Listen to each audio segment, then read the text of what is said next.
As que acaban de ver son imaxes de hai case 10 anos do incendio que arrasou a planta de Fandicosta en Moaña.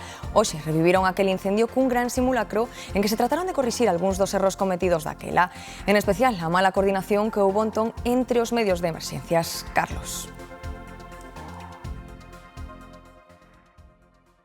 O incendio de 2016 devastou as instalacións da antiga Fandicosta. Durante meses aquí non se puido volver traballar. A empresa, con problemas económicos, nunca se recuperou por completo e, de feito, ano pasado acabou sendo adquirida pola nova Wofco. O obxectivo do simulacro doxe é evitar que algo como aquilo volva a acontecer ou, se inevitable, cando menos reducir os seus efectos. Por iso, hoxe, aquí recreáronse diferentes escenarios. Un incendio industrial, unha vertedura contaminante ao mar e tamén unha suposta nube tóxica que se foi dirixindo cara á zona de Rande.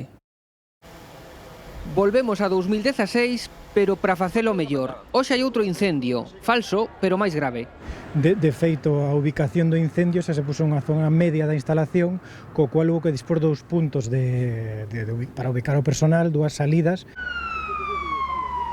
No simulacro participaron bombeiros, Protección Civil, a Policía Local e a Portuaria, a Garda Civil e ambulancias, gardacostas da Xunta e remolcadores. O reto era coordinalos a todos. Aquí en el 2016 hubo un incendio real y toda la ayuda externa, pues hubo una descoordinación de esos equipos de ayuda. Que foi un dos errores que cometimos no 2016. É dicir, no 2016 non se estableceu un posto de mando estacionario, fijo.